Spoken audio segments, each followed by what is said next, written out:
Tonight we have a few objectives. We do want to just give some information about how to access and just know what the options are for gender affirming medical and surgical procedures here in the province of Nova Scotia. Talk a little bit about the intersection between mental health support services and gender affirming care here in Nova Scotia, and give you how to access those services in our own context. Hopefully we'll be able to achieve those tonight. So just to kind of center what it is that we're talking about, I'm sure many of you will probably have seen this particular diagram, or at least the gender unicorn before. The gender bear is new to me, and I will say a very cute addition to how we talk about things. But just to center our discussion tonight, what we'll be talking about today, of course, is gender identity and to some extent gender expression and presentation as well, and medical and surgical procedures that can influence gender presentation. So of course, I know this is probably preaching to the choir, but this is different than sex assigned at birth. This is different than sexuality and sexual attraction and romantic and emotional attraction. So I just wanted to make sure that everybody knows this is what we're going to be discussing tonight. I do want to say that here in Nova Scotia, we are in a place where we have one of the highest proportions of transgender, gender diverse or non-binary individuals anywhere in Canada, which I actually think is super, super cool. So this came out, this is 2021 census data. This came out last year. So we're only rivaled by Yukon and British Columbia in terms of these proportions. So you'll see here in this graphic, Nova Scotia, I don't know if you can see my pointer, but Nova Scotia is right here. The dark blue is transgender men, the light blue is transgender women, the red is non-binary people, and all combined is the gray bar. So you can see we are actually approaching about 0.5%, or approximately 1 in 200 individuals. So this is a big group, and a group that's really important that we advocate for support for, which is a big part of what Dr. Joyce and I are doing and here to do. This is global data. So this is from the WPATH version 8. So WPATH meaning the world standards of care for the health of transgender and gender diverse people. So the summary of reported proportions for transgender and gender diverse people in the general population is felt to be a little bit different depending on what kind of studies we're looking at. When we look at studies that are based in systems of health, the percentages are quite low, 0.02 to 0.1%. Survey-based studies of adults, we're looking at 0.3 to 0.5%, identifying as transgender, 0.3 to upwards of 4.5%, including all gender diverse identities, and survey-based studies of children and adolescents, so the population that Dr. Joyce and I work with, we're looking at 1.2 to 2.7% identifying as transgender, and 2.5 to 8.4%, including all gender diverse identities. So a good chunk of people. So when you're entering into this world of talking about gender identity, one of the terms that gets kind of thrown around a lot is gender dysphoria. And that may be something that your youth may be talking to you about. Now, not everyone who identifies as gender diverse or transgender has gender dysphoria. It exists on a spectrum from mild discomfort with one's physical body to actually questioning to transgender identification to transition. It's common, right? There are common body concerns of childhood, adolescence, and adulthood. We all have them. If you have a body, you may and probably have experienced some level of dysphoria. It is not just a transgender issue. We can all experience discomfort with our assumed or assigned gender roles, or with our bodies, or our expression and dress, and the expectations and reactions of other people to this. So it is, while we talk about it a lot in the context of transgender youth and gender diverse youth, this is something that we can all open ourselves up to realize that we've all experienced pieces of this to connect to each other. So I do also want to present that there is the flip side, which is gender euphoria. I always make a point actually to interview the youth that come to see me and ask them specifically about this, about the parts of themselves that they love and what makes them feel confident in their gender. And I think it's really nice because we often center discussions about gender dysphoria in an unfortunately pathologizing way. So it's really important to ask and know, what is the euphoria of being recognized as your gender? Maybe it's that the correct pronoun is used. Maybe it's that, a youth may say, well, I passed, or I often have someone say, well, someone who is transmasculine, maybe they'll say, oh, someone called me son, and that really felt good. And so this is how gender identity is affirmed and is just as valid and as much of an experience as the not right or dysphoria feeling when someone is referred to as the sex they were assigned at birth. So I just like to bring that up as well.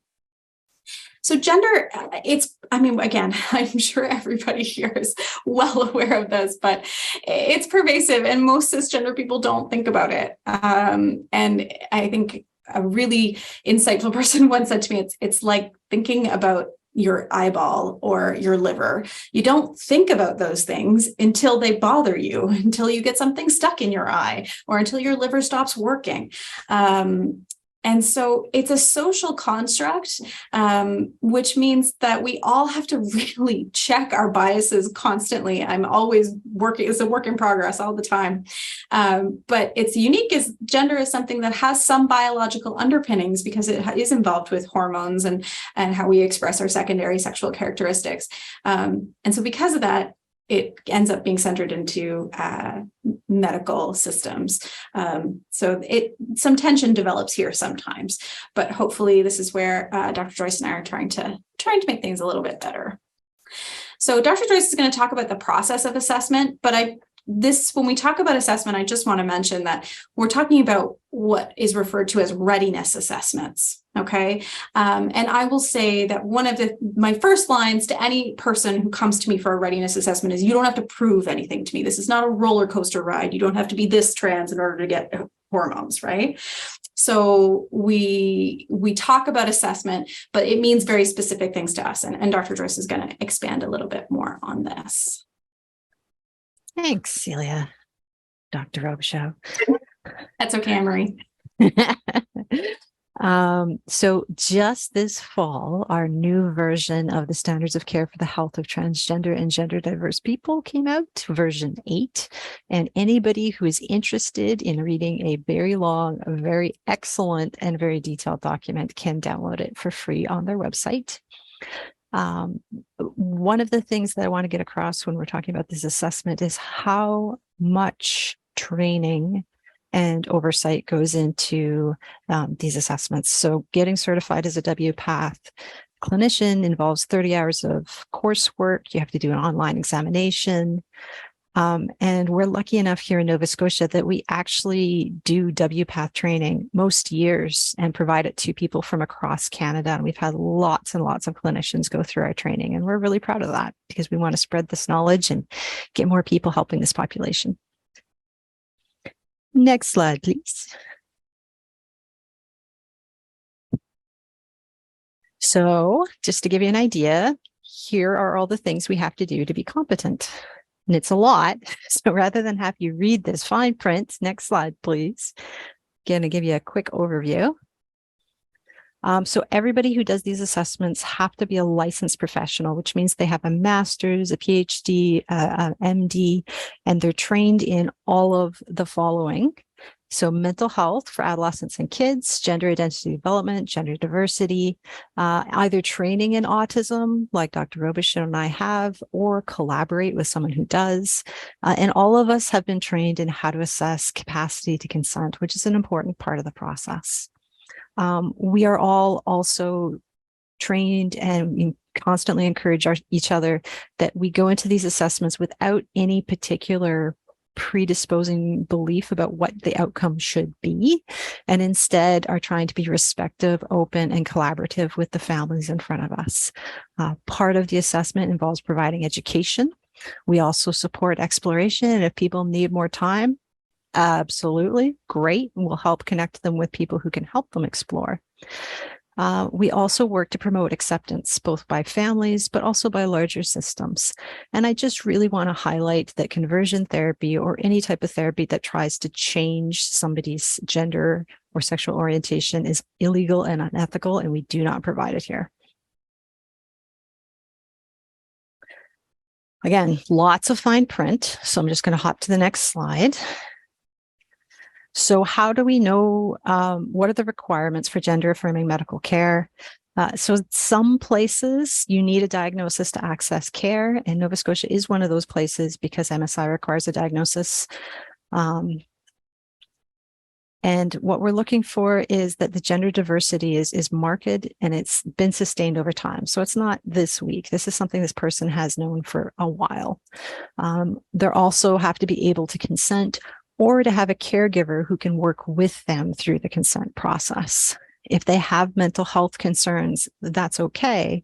If their mental health concerns are interfering with their ability to consent or to make good decisions, then we want to help them get those addressed. We also make sure everybody who takes part in this is informed of reproductive effects. And again, Dr. Robichaud would be better at talking about the specifics of this, but that is one of the things people have to consider before taking part in some of the gender affirming medical care. For puberty suppression, kids have to be at Tanner stage 2. And we recommend hormones before surgery only if hormones are something that's desired by the person, because sometimes, frankly, the reason is because sometimes you can get the changes from hormones without needing to go through surgery, and surgery is much more unpleasant, generally speaking. Next slide. Maybe I'll just say, just to say Tanner stage 2 means that someone has actually started some of the early changes of puberty. Tanner stages refer to each stage of puberty. It's a way that pediatricians talk about how pubertal changes happen. So there's a predetermined series of events. And once you've gone through the first 2, that's when you're Tanner stage 2. Yes, thank you. We do use a lot of jargon and we try to call each other on it. So thank you very much. So there's some unique issues in adolescence that aren't as prevalent, I would say, in adults. So identity exploration is a really big part of this developmental stage. It continues well into their 20s as well. There are also some issues around consent and decision making because they're, as human beings, our brains don't finish maturing until we're in our mid-20s. So we have to take special care to make sure that they're understanding the choices that they're making. Whenever possible, we want to have caregivers and parents involved, with the caveat that as long as it's not harmful to the process, to the individual. Okay. So what do we do? In an assessment, we want to learn more about the gender identity development, which is a fancy way of saying their gender journey. So we just kind of want to know, like, how did you figure this out? What did you notice? How did you come out? What kind of people were supporting you? What kind of barriers did you have? We also ask about intersectionality. So are there cultural, familial, racial considerations that have made this more complicated for you? We do diagnostic assessment to see if there's other mental health concerns, because it's very common in this population. We want to make sure that they get the same access to care as people who are cisgendered. And also looking at the capacity for decision making, again, as a family unit as well. So depending on the age of the person, they may need adults to help them with this process. Next. Another really big long one. So we have a whole chapter on adolescents now, and we have a whole separate chapter on kids, and that's what this next section is about.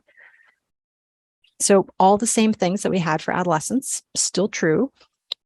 But there's a few additional things that we have when we're working with younger kids. So this would be under the age of 12.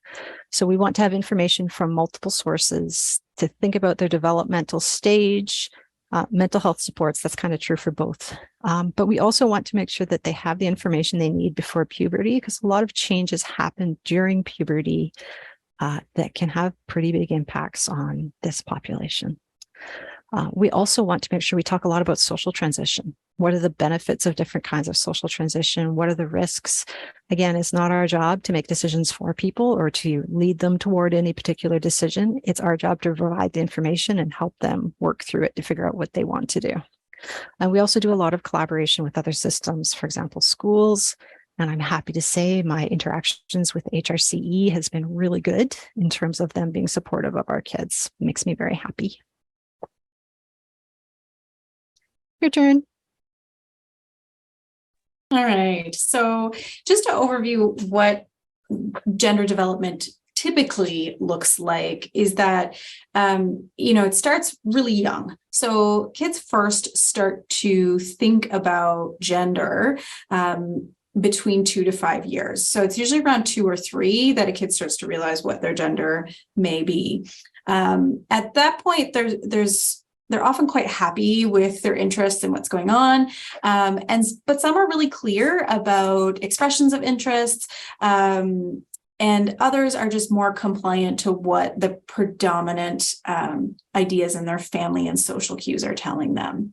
In terms of what we look at when we see young kids, we're looking at whether gender identity is quite persistent.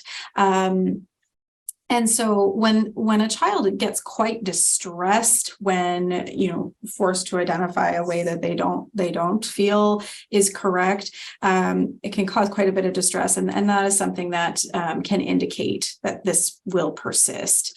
We also look at, there's lots of kids who say, I wish I was a princess. I wish I was a knight. I wish I was a dragon.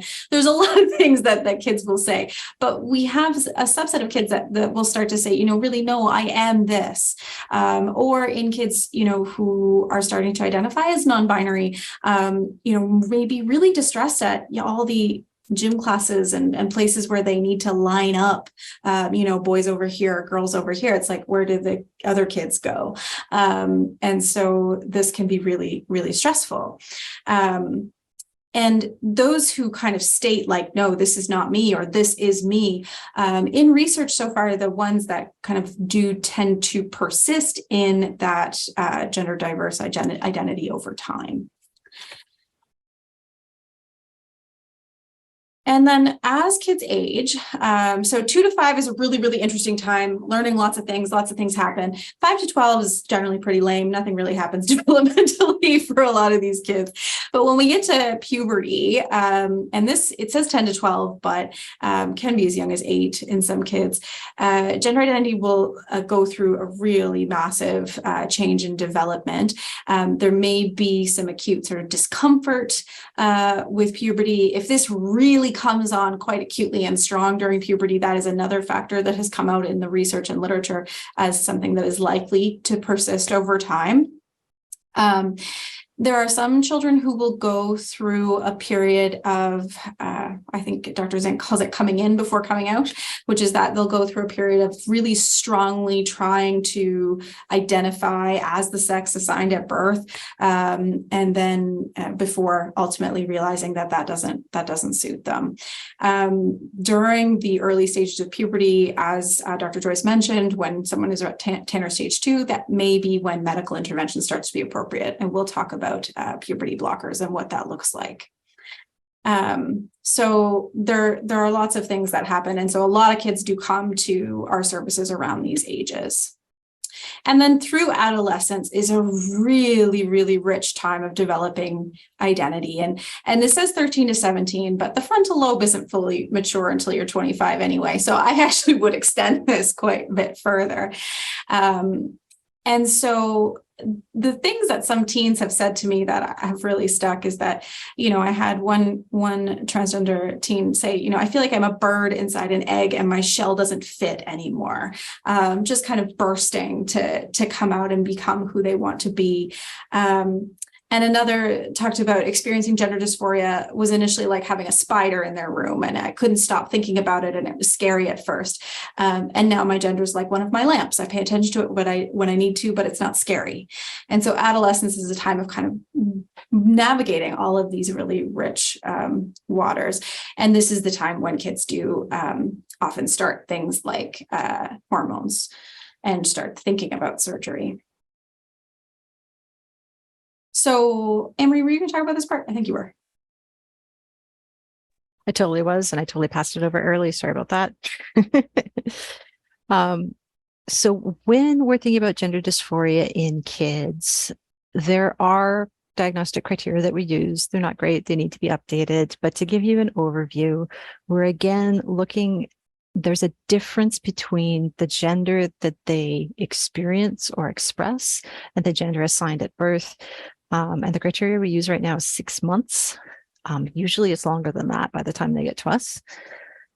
And there's a strong desire to be of another gender, or that you are another gender, or gender alternative, just anything that's different from your assigned gender. And there are a lot of different possibilities.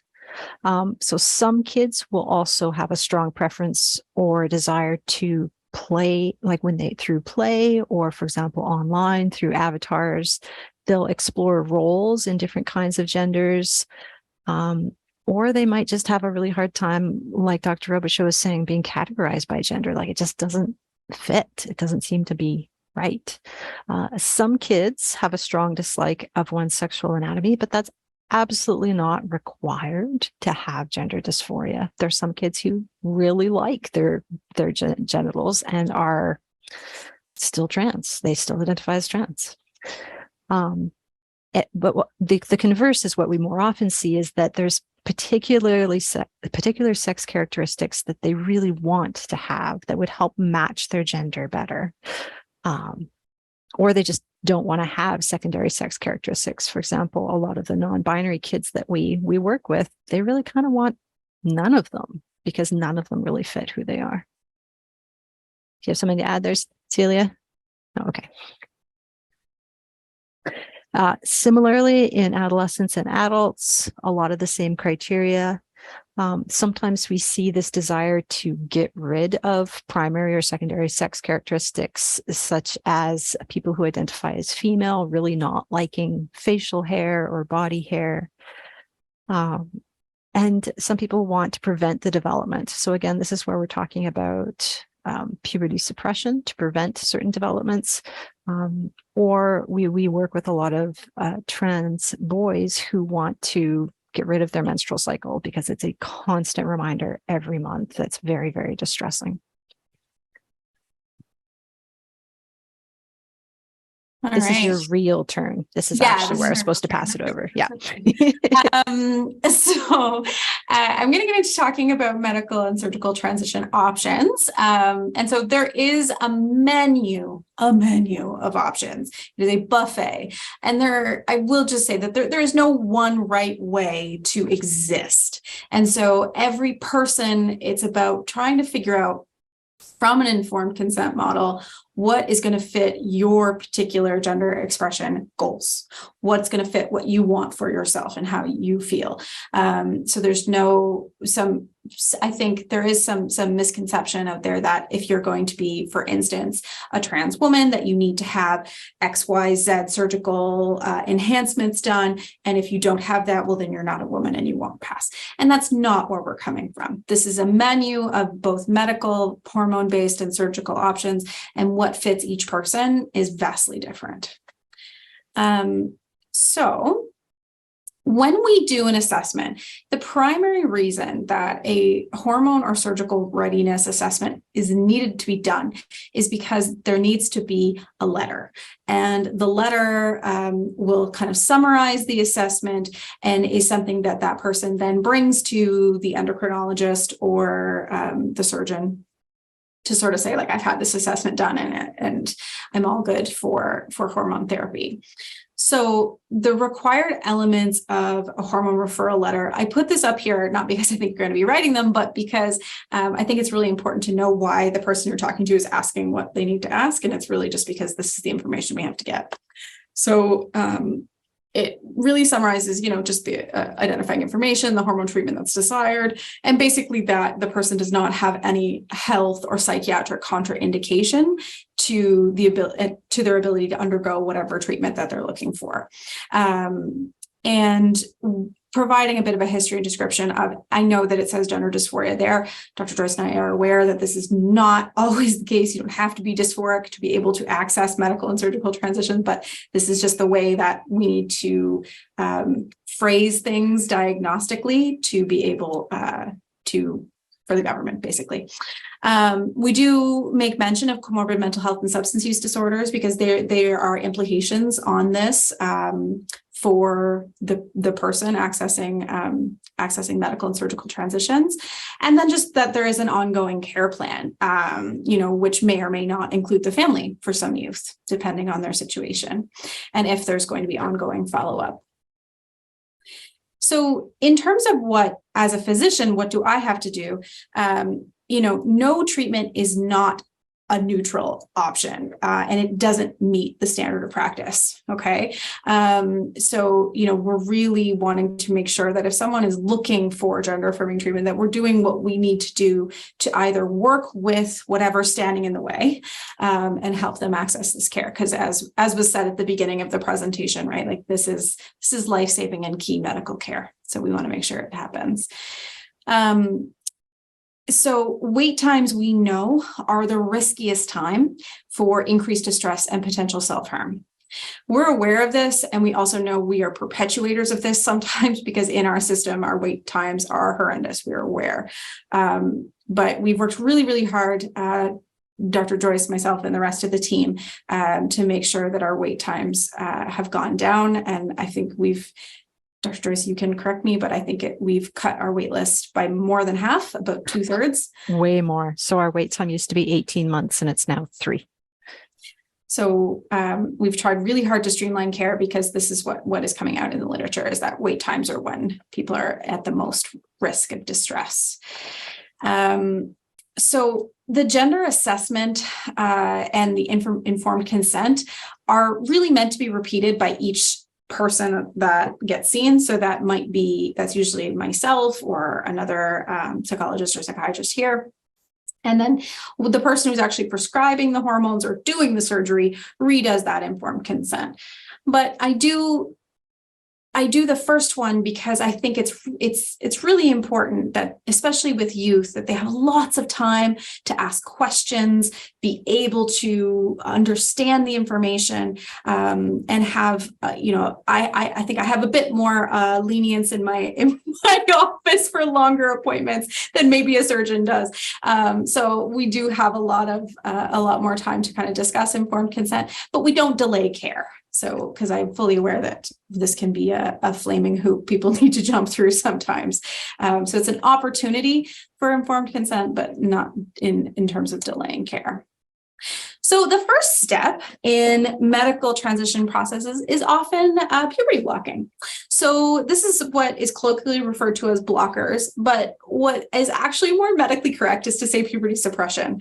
And this is done with a gonadotropin releasing hormone analog, which is called Leuprolide. So basically what that is your body has a hormone that tells your ovaries or testicles to release testosterone or estrogen. And so Leuprolide is a medication that stops that message. So basically it says, no, we don't need this. Let's go back to before puberty when we weren't doing this. And so this medication puts a pause button on puberty, essentially. Most effects of this medication are completely reversible. So this is a really nice option for young kids who, if they were to go through the endogenous puberty or the puberty of their sex assigned at birth, it would be very distressing, but they're not sure, or they're not at the age yet where hormone therapy with testosterone or estrogen, which I will talk about later, would be indicated. So this allows more time for consideration. And also stops the development or further development of secondary sex characteristics that the person doesn't want, or that their caregivers anticipate that the person wouldn't want. Now, there are some risks to this medication. So it may limit bone density. And what I mean by that is how strong the bones are. And it has a potential very rare risk of increasing the pressure in the brain, which can cause headaches and vision changes. That is extremely rare. And the data on bone density is not like 100%. The other thing to know, in those who are assigned male at birth, but who want in the future to do a bottom surgery or genital surgery or vaginoplasty to create a neovagina, it limits penile growth And you may think, well, isn't that okay? But actually, the tissue of the penis is what's used to make a new vagina. And so if you don't have enough penile tissue there, that surgery may not be able to happen or may be more complicated. So it's actually something most people don't think about, but is important in those kids who are looking for that in the future or may look for that in the future. This medication or puberty blockade is only available as an injection in Nova Scotia. If you do participate in online communities or are talking to people who have had puberty suppression done in the States, there are implantable devices available that do the same thing, but we don't have that here yet. Okay. So as I said in the beginning, when someone is first starting puberty, so we know that they're about to enter puberty, is when puberty suppression can occur. Now that usually happens for up to a couple of years until the person kind of makes a decision about what kind of puberty essentially they would like to go through. Would they like to go through the puberty of their assigned sex at birth, or would they like to use cross-sex hormones?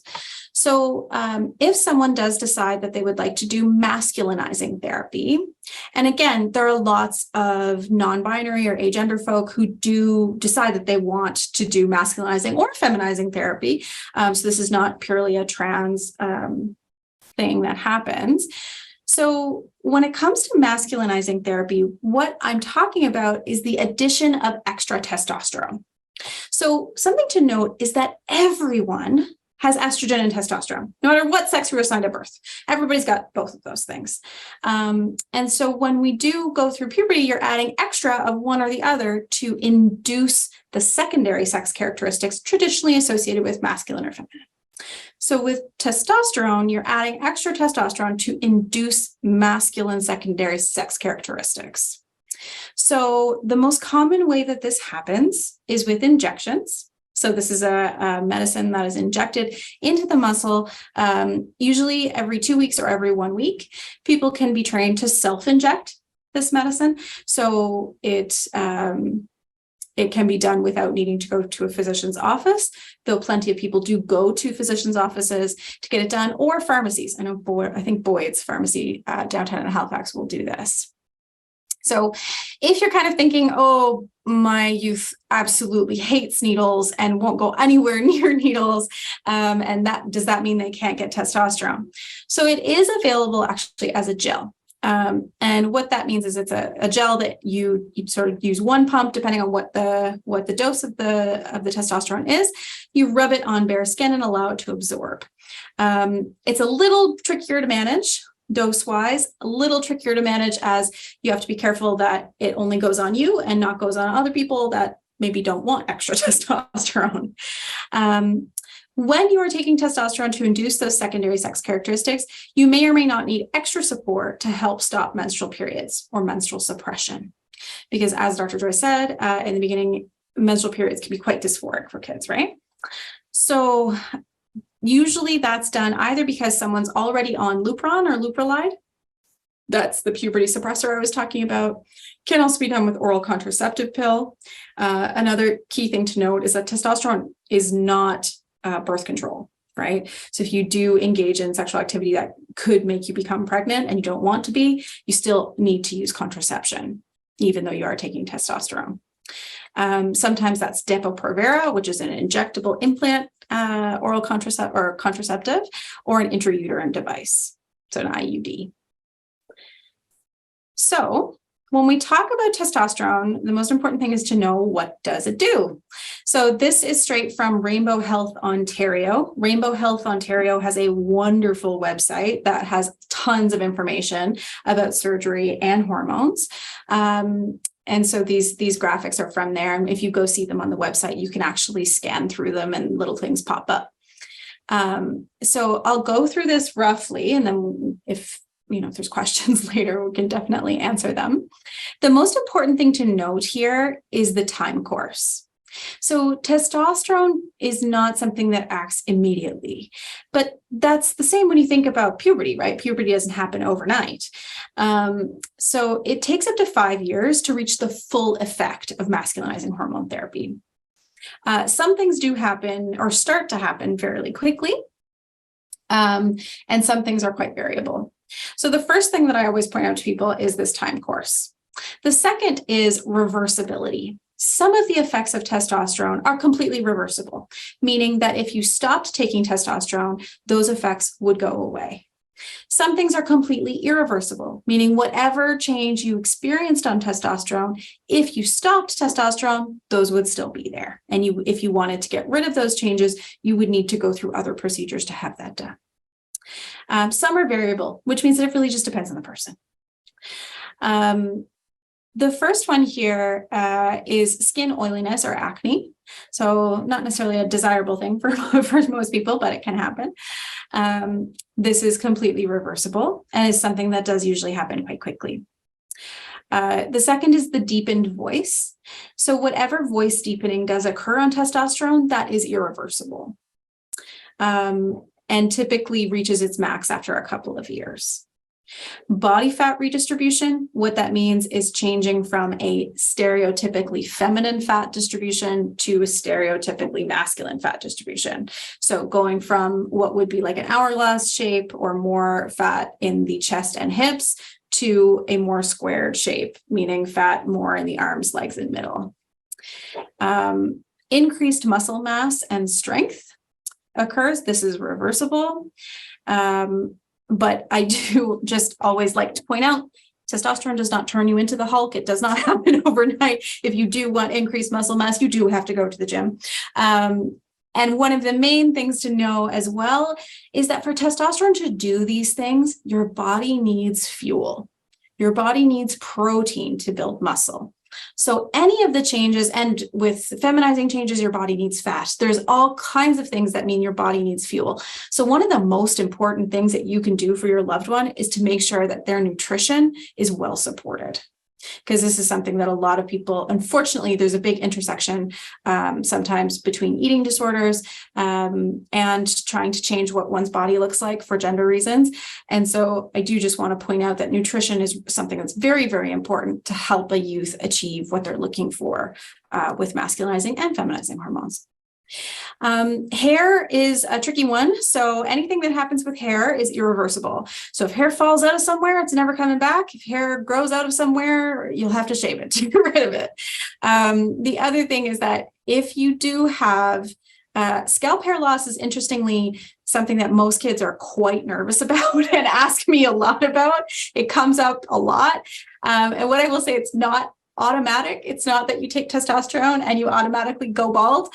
If you have male pattern baldness in your family, and there is that genetic risk and predisposition there, then yeah, if you take testosterone, it could happen. I affectionately refer to that as hair leaving the top and going to land other places, like where you want it, like face, chest. But it can be not a desirable effect for sure, and it is irreversible. The rest are genital effects. So, and I do think these are really, really important for us to talk about using the right words and talk about frankly with our kids and with our teens. So cessation of menses, so that means stopping periods, that is reversible, but not usually right away and not usually complete. So depending on the dose of testosterone, you may need other things to help stop menstrual periods as well. Clitoral enlargement. In the community and colloquially, this is referred to as bottom growth. So the clitoris enlarges, but it's not usually by a whole lot, and certainly does not have much in the way of like erectile function or anything like that. But if it does happen, it is irreversible. Vaginal atrophy means that the lining of the vagina does become drier and more friable. What that means is if you do engage in intercourse using the vagina, that can be difficult, but there are lots of creams and lubricants that can help with that. And then the big one is infertility. So this is variable. There is no kind of guarantee. I have a big wide spectrum of people who come and say, some people will say, oh, I heard that you take testosterone and the next day you're infertile, you can never have children. And some people who come to me and say, well, I heard that, trans men can get pregnant whenever they want. And the bottom line is that we don't really know. the longer you're on testosterone, it will impair your fertility eventually. And so what I say to youth is that if you are ever considering having biologically related children in the future, it's worthwhile putting some thought into preserving your fertility. We know in the literature at this point that there's very, very low rates of regret in terms of medical and surgical transition. Very, very low. I think a Dutch study looking at surgical transition, I think the regret rates are something along the lines of 0.3 to 0.5%. It is very, very low. But when people do have regrets about going through medical or surgical transitions, one of the factors can be fertility. And so that's something that WPATH in this version has been very explicit about, making sure that that's something that's discussed. And I will talk a little bit about how we do that and how fertility can be preserved. So switching gears a little bit to feminizing therapy. So feminizing therapy is a little different in that it's typically a dual therapy, meaning that you usually take 2 medications. Some people only take 1. It depends on their goals. So one is a medication to block the body's own testosterone, and that's only needed as long as the testicles are there producing testosterone. If you do have what's called a gonadectomy, meaning the testicles are removed, then that's no longer necessary. And then the medication to add extra estrogen to induce traditionally feminine secondary sex characteristics. So when I talk about anti-androgens, those are the ones that block testosterone or block the effects of testosterone, and then adding estrogen. So anti-androgen, the most common is called spironolactone. That is a pill. It's a pill you take every day. It's also a blood pressure medication, so there's lots of indications for it. Cyproterone is another one.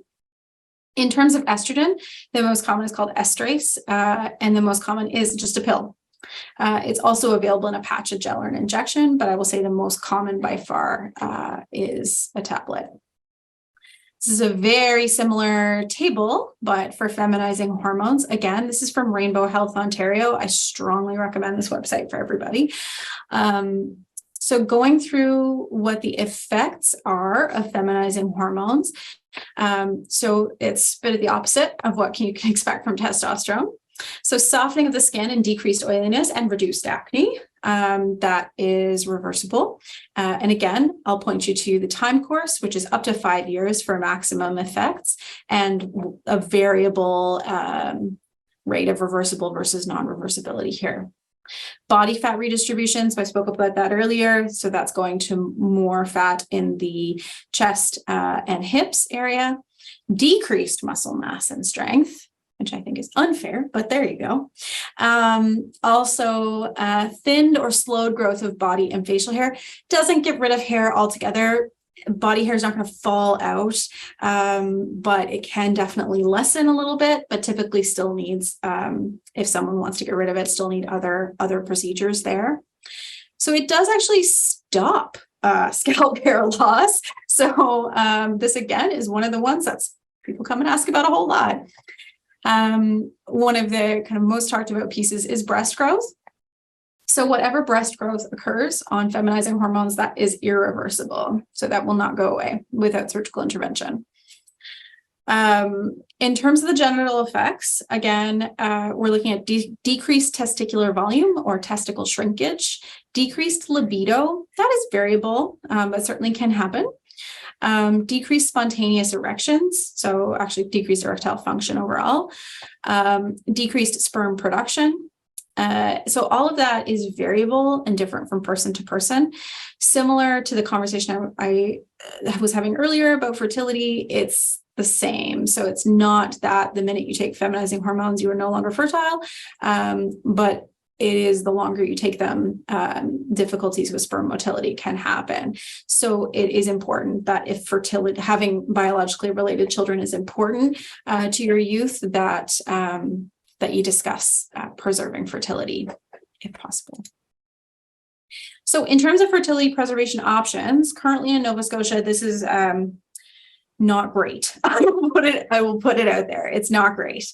So I almost generally, to be honest with you, feel a bit disingenuous talking about these options because they're so unattainable for a large amount of people for a variety of reasons. All of this is done through the AART, which is a wonderful clinic. That is free to have a consultation with them to talk about what this looks like.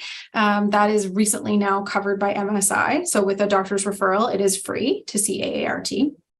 But there are costs associated then with the procedures and with storage of frozen eggs or sperm, if that's what you decide to do. Other provinces, this is covered, but not here. And the fees are quite high. So just for storage alone, this is their current, it's all on their website, which I linked there. I don't know if we'll be sharing the slides, but certainly is easy to do. It's $400 a year just to store. So that's not the procedure fees, it's just the storage fees. But something to know is that once you do store sperm, for instance, it's good for 40 years. So it's you have quite a bit of time to make a decision. I actually had a youth come in here the other day and they wanted to do this. And they said, oh, but it's only going to be good for like 5 years. So I don't know. And I said, no, actually it's good for 40 years. I'm like, oh, I have so much time then. And I have so much time to make a decision on all this stuff. And they came in thinking they were going to have to decide by 25 if they wanted kids. So, I hope that this will change in the future. It is a topic for advocacy and something that we're thinking a lot about. But right now, these are our options and what we're looking at for fertility preservation. Also, just to say that the procedures for preserving fertility can be quite dysphoric, right, to actually go through. So it's something to think about. So I want to take a breath and talk a little about surgery at this point. So that was a whirlwind through hormones. And now we're going to talk a little bit about some of the gender affirming surgeries. I'm not going to talk about specific procedures in depth because we would be here all night. But we'll talk about what the process looks like. So similar to the content of hormone readiness assessment letters, the content of surgery assessment readiness letters are very similar. So it's basically the results of the psychosocial assessment, including any diagnoses, talking that the explanation for criteria for surgery has been met, informed consent's been obtained, and that they have ongoing care. So this next series of slides are just snapshots from the actual application. So this is the up-to-date actual application that is submitted to MSI for covering of gender affirming surgical procedures. So these are all screenshots from that. I'd actually like to go through this because it gives you a good snapshot into what you need and why you need it. So the application form itself is divided into two pieces. The first piece being the patient declaration, meaning what the patient themselves needs to say in order to be approved by MSI funding for surgery. So the first is that I will be 18 years or older at the time of surgery. There is an exception for this for top surgeries or chest masculinization that it can be done down to age 16 with a special exception. So otherwise 18 for all other surgeries. You must be a permanent resident of Nova Scotia. Someone needs to have explained the risks and complications associated with that particular surgery to you. So you need to confirm that that has happened. And MSI is really, really hot about this particular topic, which is that they will only fund if they have pre-approved this. So you can't go rogue. I can't imagine how many times I say this. You don't go rogue and get surgeries and then expect MSI to pay for it afterwards, because they will not. So where to get what? So in terms of surgeries, some are only funded in Nova Scotia.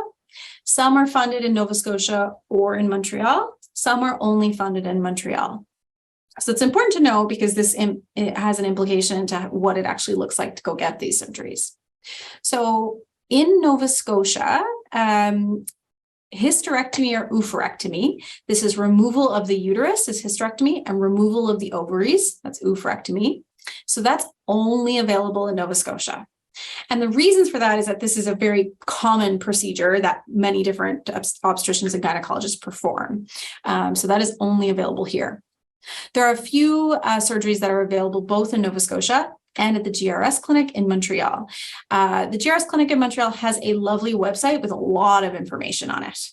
So I would highly recommend we link that for people if we can, because it has a lot of stuff about these surgeries. So these are ones that you can do either in Nova Scotia or in Montreal. So one is orchiectomy, that's removal of testicles; penectomy, that's removal of penis; breast augmentation or addition of breast tissue; breast reduction, that is reduction of breast tissue. That's different from chest masculinization and mastectomy.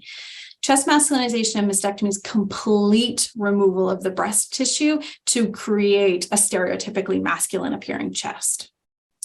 Now, I will say that the surgeons in Nova Scotia, up until recently, we had very few who were actually doing some of these procedures. So they were funded both here and in Montreal, but the majority of folks did go to Montreal because of that. And more recently, it was in the news. I'm sure a lot of you had heard that. Now, as of October 27th, we did get a new list of surgeons in Nova Scotia who have kind of stepped up to do some of these procedures. So I think they're running again, but I think they've built up quite a wait list, which is unfortunate. But we do have a good reciprocal relationship with the clinic in Montreal. Then these surgeries are only available in Montreal. It's because they are very highly technical, often multi-step surgeries that require quite specific knowledge and expertise that only the surgeons in Montreal and other gender-specific surgery clinics have. So this is phalloplasty, which is the creation of a new penis; metoidioplasty, which is the creation of a penis from releasing some ligaments around the clitoris; and vaginoplasty, which is the creation of a new vagina. So those are very complex surgeries. What those actually are like very much depends on what the person wants from those surgeries, what kind of function, right? Do they want urinary function, sexual function, and so sensation, a lot of those things. So they're very complex and can be several stages long. So there, as I said, there was a piece of this application that's completed by the patient, and there is this piece of this application that's completed by the physician. This can be anybody, any physician can do this. So a lot of people think that only myself as the psychiatrist, or only the endocrinologist, or only the surgeon can fill this out, but actually any physician can. So I often go through this with people because it's important for them to know what do I actually need to check off for this to work, for MSI to say it's okay. So I also have to say that the patient is aware the surgery can't be performed until they're 18 or older. And again, I can check that the exception is requested if the person is 16 and up for chest surgeries. I do have to say that they have persistent, well-documented gender dysphoria. I will say that I am completely aware, Dr. Joyce is completely aware that gender dysphoria does not always have to exist for a surgery to be indicated and warranted. This is just what's on the form. That the person has a capacity to make a fully informed decision and to consent for treatment. So they understand the procedure and any alternative procedures. So someone has to have had the conversation about, you know, here's what would happen if you did this procedure. Here's what else you could do to have the same result. So a common thing, for instance, is the alternative procedure for chest masculinization or mastectomy is binding, right? So if binding meets someone's needs, then that's great. I'll say binding almost never meets people's needs in this realm, but it's definitely a possibility. That someone explains and the person understands the associated risk and complications, and they have an aftercare and follow-up plan. Reasonably well-controlled medical or mental health concerns if they're present and that don't contraindicate the surgery that you're talking about. And I emphasize reasonably well-controlled. We're not looking for perfection. And sometimes that's an ongoing process as someone is on the wait list for surgery. So chest surgery, you do need this application filled out and signed by a nurse practitioner, specialist, or physician. Again, any physician can do this. You have to have one psychosocial assessment letter. So one of the assessments that's usually either done, well, on our team, it's typically myself or the other psychiatrist on our team, Dr. Zink, that will do this because we can fill out the form and do the letter kind of all in one stop. And that person has to be trained in the WPATH standards of care. And then you need to have a letter from your family physician or nurse practitioner that confirms post-operative care if you are going outside of province. So what that actually means is that if you go to Montreal, if you have a complication after surgery, it's not too easy to just kind of go and see the surgeon in Montreal. So you need someone here, a family physician, who'd be able to assess you and provide care if, for instance, you had an infection after surgery. Now, that is a real barrier because, as everybody knows, in this province, a lot of people do not have family physicians. The Sexual Health Center does step up and provide this for people who don't have family physicians. You don't need to be on hormone therapy to have chest surgery. Now, breast augmentation, the only thing that's different here is that you have to have been on hormone therapy and not had sufficient breast growth with hormone therapy alone. And unfortunately, MSI considers sufficient breast growth to be 10 or stage 2, which is a breast bud, basically. So if you have any breast growth on hormones, then they say that they won't fund additional breast augmentation. Otherwise, the pieces are the same that you need. Genital surgery, there's quite a bit more that's necessary. So you need the application. You need 2 psychosocial assessment letters, so 2 independent assessors. So what this might be would be, say, Dr. Joyce and myself. If Dr. Joyce saw someone like this, they may actually send them to me, and I would do the second assessment. You do need, again, the letter from the family physician, the letter from the person who's monitoring hormone therapy, if indicated. You have to have been on hormone therapy for 12 continuous months, unless that hormone therapy isn't indicated, if it's not something that you want, which can happen for sure. And the WPATH recommendation for genital surgeries is that you have been living for 12 continuous months in the gender role that's congruent with your gender identity. So those are the things that we need to check off for MSI to approve.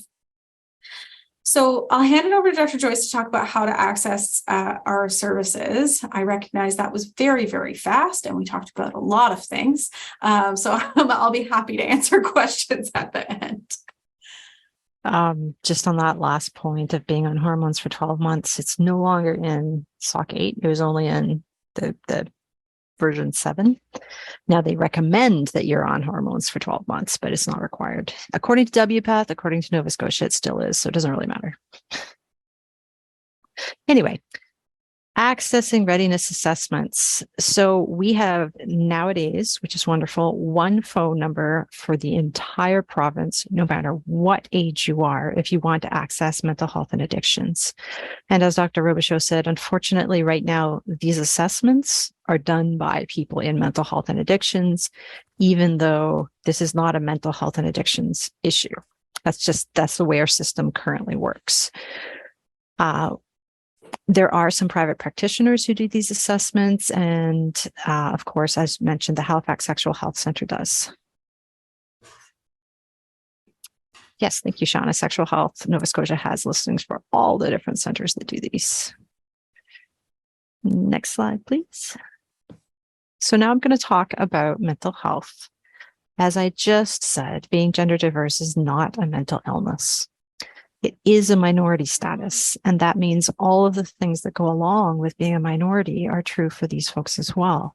So you're at higher risk for mental health concerns because of minority stress, because of overt bullying or transphobia, lack of support from family or friends, lack of support in other settings, and of course, internalized transphobia.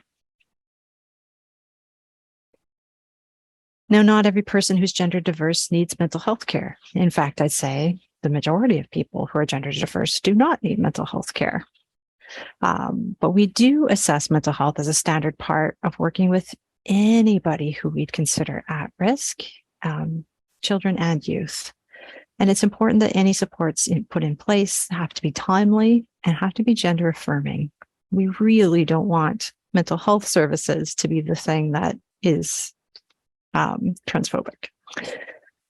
So it's also important to know that accessing mental health supports shouldn't have any bearing on whether or not you proceed with gender affirming medical care. And that's certainly true in our system. Just because you're doing mental health care doesn't mean you can't do gender affirming care. They're two separate things. We also recognize that sometimes caregivers need mental health supports, and certainly at the IWK, and I believe elsewhere in the province as well, our mandate is to provide services to children, youth, and their families. So if it's the parents or grandparents who need support through this process, we do that too. So the research is really clear, and yet surprisingly, the news doesn't express this as clear as it is. The mental health of people who are gender diverse is strongly correlated with their perceived support. So how good they feel their support is from friends and family. What we know about gender affirming medical care is it leads to less anger, fear, and sadness, less feeling of hostility from other people and rejection from other people, increased satisfaction with life, increased satisfaction with social interactions, and feeling better about yourself, having increased self-efficacy.